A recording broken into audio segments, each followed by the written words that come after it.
Hem, on va passer à la section suivante qui sont les questions de la communauté. Donc depuis une semaine, les gens m'envoient des questions et donc j'ai une série, une petite dizaine de questions qui ont été posées par la communauté. Il y a un peu de tout, il y a des questions sérieuses, des questions moins sérieuses, mais en tout cas, tout le monde s'est identifié. Oula, J'ai pas de questions anonymes, donc tu pourras c'est bien. retrouver les malandrins Allez, qui ont posé les questions. c'est parti. C'est parti. Donc, on a Promo Champy qui te demande comment t'es venue l'idée de te lancer sur YouTube. Alors c'est une chouette question déjà, coucou à Promo Champi parce que j on se connaît un petit peu. En fait, c'est assez bizarre parce que moi je suis plutôt de nature assez introvertie, donc je honnêtement, je sais pas trop. Je sais que moi quand je me mets dans quelque chose, je le fais vraiment à fond. Donc en fait, c'est venu un petit peu, d'une envie d'en apprendre plus sur AOS. Il faut savoir que moi, au moment où je découvre AOS, donc on est en 2018. 2018, c'est la V2, donc en fait, on est fin 2018 si je dis pas de bêtises. Donc j'ai déjà peint des figurines et cetera. Et en fait, je commence à empiler pas mal de figurines peintes et je me dis: «Bah, à quoi il ressemble le petit jeu?» Et en fait, j'ai fait une partie 2. J'ai eu envie d'en apprendre plus. Sur YouTube, à ce moment-là, il y avait pas énormément de choses. Il y avait la BBT, je sais pas si vous connaissez? Ils ont arrêté, ils ont fait des rapports de bataille. BBT, c'est Bambi Team, pour ceux qui connaissent, les vieux de la vieille, heu, qui est une chaîne YouTube qui a encore ses rapports de bataille dispo. Pour moi, c'est mes rapports de bataille préférés d'ailleurs. Hem Et il y avait FWS qui commençait à faire du AOS, je crois, parce que Ivy a dû rencontrer Pride en 2018 au World qu'ils ont gagné, si je dis pas de bêtises. En fait, il y avait pas grand chose et je me suis dit: «Bah, tu sais quoi? Il y a pas grand chose, est-ce que tu essaieras pas de faire un truc?» Et du coup, c'est parti d'un message sur, on a une conversation Age of Sigmar Paris pour les joueurs de d'AOS de Paris qui veulent, se booker à l'époque, feu la WAC Taverne. Et en fait, j'ai envoyé un message, j'ai dit: «Les gars, qui est chaud pour essayer de faire des parties?» On les filme et puis, on met ça fait des souvenirs et en fait, c'est parti de là, voilà. Donc, pour ceux qui ont encore, accès à OS Paris, vous avez, je pense, l'historique du message, qui doit dater de pas longtemps avant, hein, parce que, grosso modo, moi, j'ai fait ma première partie à 2000 points, je pense en février. Ma première partie à 2000 points, c'était en tournoi d'ailleurs pour l'histoire, en Belgique. Et la chaîne, je l'ai lancée en avril, donc c'est allé un peu vite, voilà. Je me suis pas trop posé de questions, on a fait ça et puis voilà. Trop Il bien. y avait rien de réfléchi, rien de calculé, en fait, on s'est tu vois, je pense un petit peu comme toi, en fait, tu proposes un truc parce que ça te fait plaisir et en fait, tu as des retours qui sont positifs, donc ça te motive, ça fait un cercle vertueux, tu rencontres des gens, ça te motive, ça s'alimente. Tu vois, par exemple, Wesmo qu'on a vu tout à l'heure, bah, tu vois, c'est un gars dont le métier est, lié à tout ce qui va être, animation compagnie. Bah, tu vois, des gens qui m'ont proposé: «Est-ce que, je serais chaud de te filer un coup de main pour la chaîne pour ça, ça et ça, est-ce que ça te dirait?» Voilà, en fait, c'est juste tellement positif que ça donne envie de continuer, d'y passer du temps. Puis après, bon, bah, au bout de 5 ans, maintenant, on se retrouve dans un studio de tournage, qui l'eût cru, quoi? Yes, c'est une super belle histoire et c'est vrai que je pense que personne se lance dans ce genre de truc en se disant, «C'est bon, je vais faire des millions d'abonnés, machin», tu te lances toujours en mode: «Oh, j'ai envie de faire ça, ça a l'air cool» et puis tu te lances parce que tu as envie de le faire, plus que par intérêt quelconque, en fait. Oui, en fait, surtout que en fait, je pense qu'il y en a qui se lancent avec une optique, plus, on va dire, arriviste, mais pas dans le sens, négatif du terme. Hem, En fait, il faut comprendre que quand on est dans cette optique-là, les choses sont très lentes et ça demande énormément d'investissement et ça, on s'en rend pas compte, au moment où on se lance. Donc en fait, c'est très long, très chronophage, c'est beaucoup d'énergie, c'est beaucoup de remise en question de soi, de ce qu'on fait, et cetera. Donc voilà, c'est du temps et je pense que de toute façon, si tu es pressé, il vaut mieux pas commencer, quoi. Il vaut mieux faire des vidéos de TikTok sur des chatons et ça sera beaucoup mieux. Tout à fait. On a, Kakashi64 qui demande: «Quelle armée tu recommanderais pour débuter la V4 dans une optique fun?» Ouf! Alors déjà dans une optique fun, j'essaierais de partir sur une armée où il y a beaucoup d'entrées, déjà, et potentiellement beaucoup de choses différentes à faire. Hem, donc je pense que tu peux trouver ton bonheur, je dirais, sur des armées comme Stormcast ou Skaven, en sachant que Skaven, tu vas avoir des décors à payer. Bon, ça fait pas forcément très plaisir, mais c'est des armées qui ont de tout. Stormcast a aussi l'avantage d'être plus solide sur table. Donc en fait, c'est une armée qui a été vachement mise en avant par l'éditeur à chaque début de version et puis à chaque fois, il récupère un nombre de persos incalculable. T'as tout, t'as de la cavalerie, t'as de la cavalerie légère, lourde, t'as du tir, t'as du close bourrin, t'as du close, plus défensif, tu des giga gros dragons, t'as des moyens dragons, t'as des petits dragons. Je pense que Stormcast, c'est une très bonne armée pour commencer.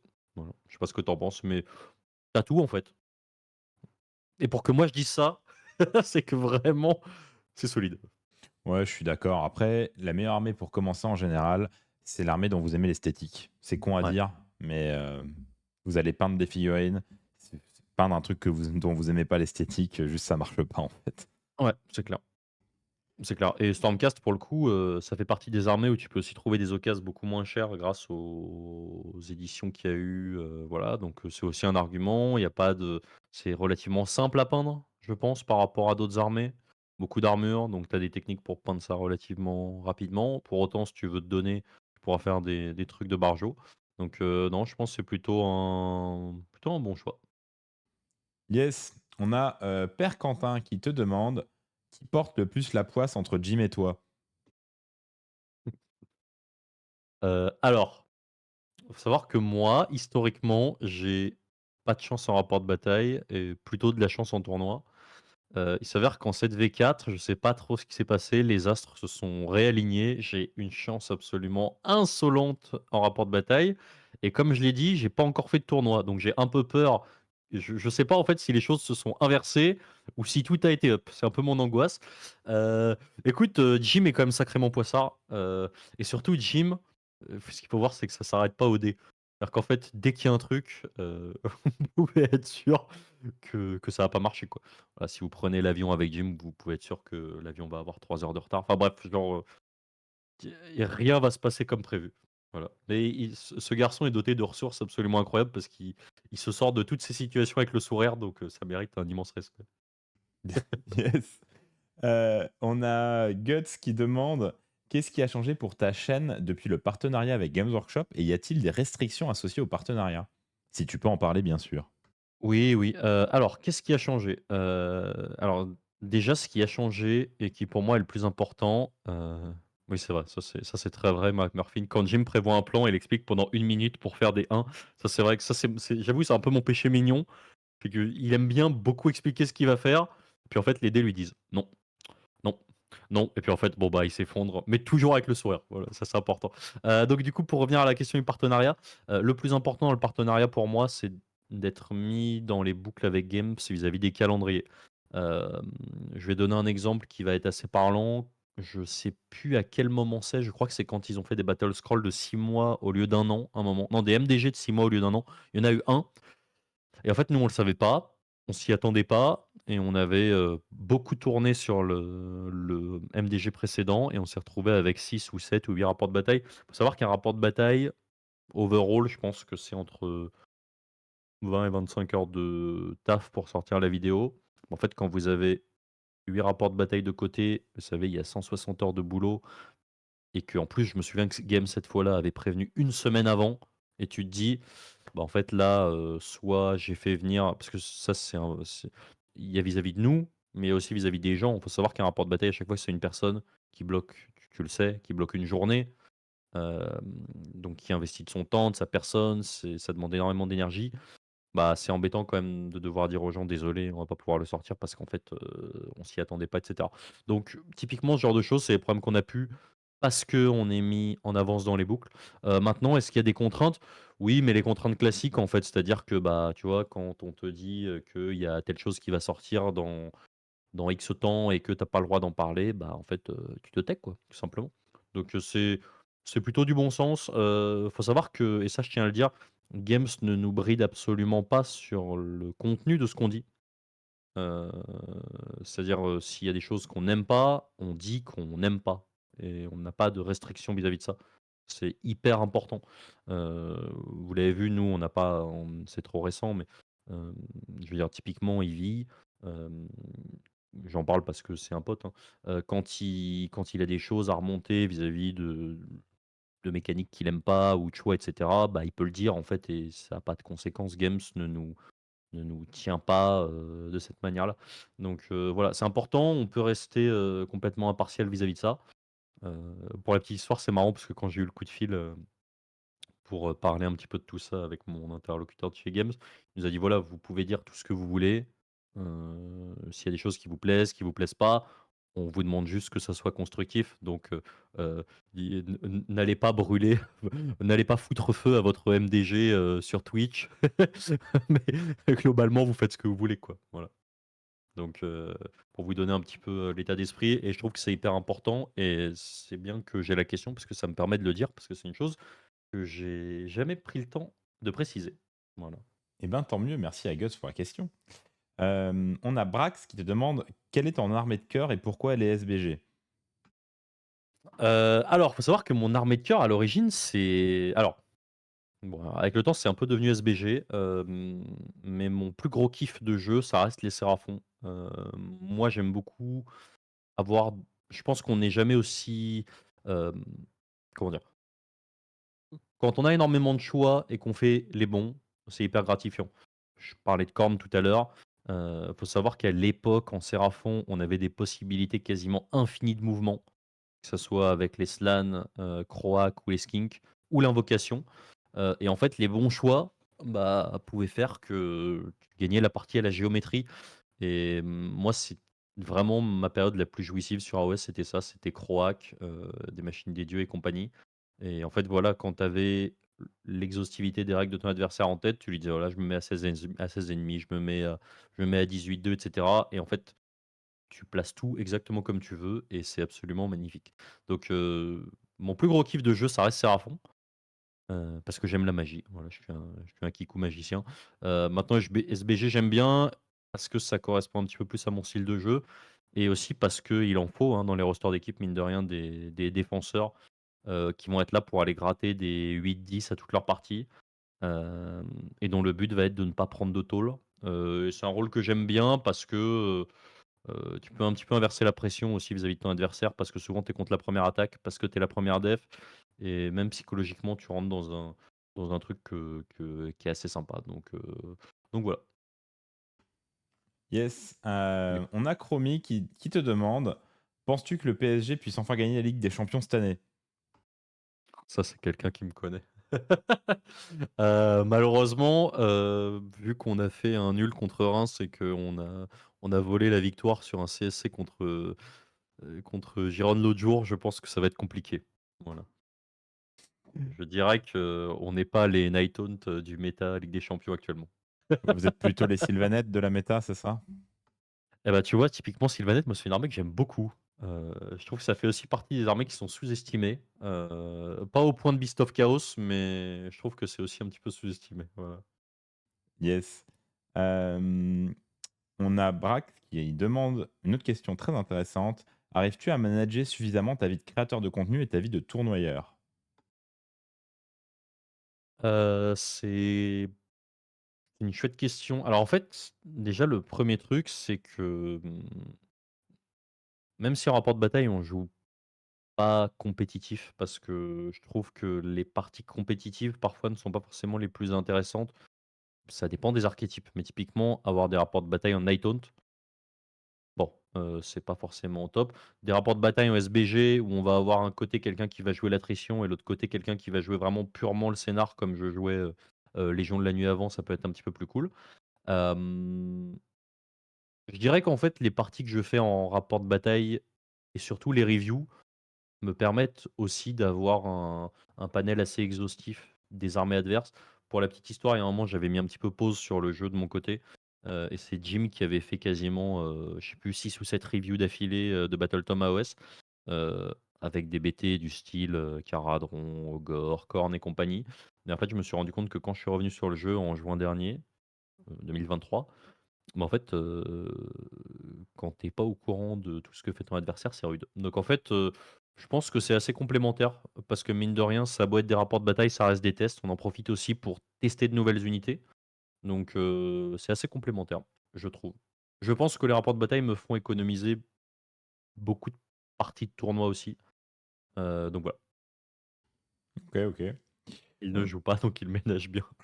Il est con.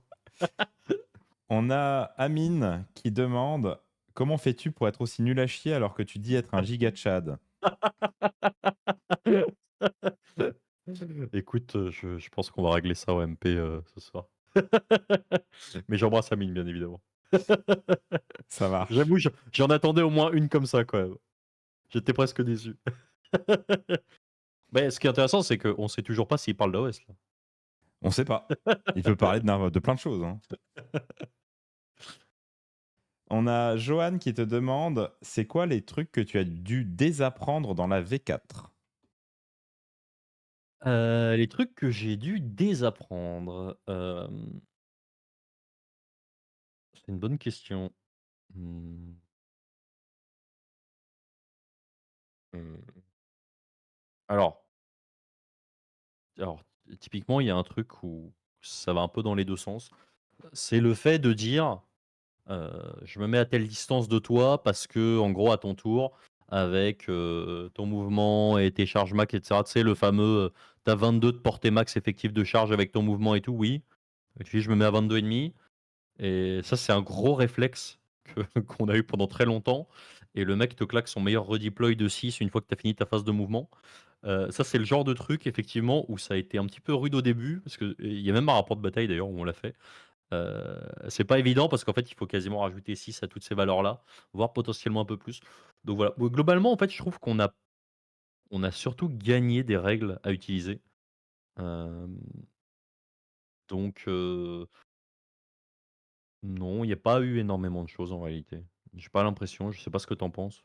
Tu as des trucs qui te viennent à l'esprit?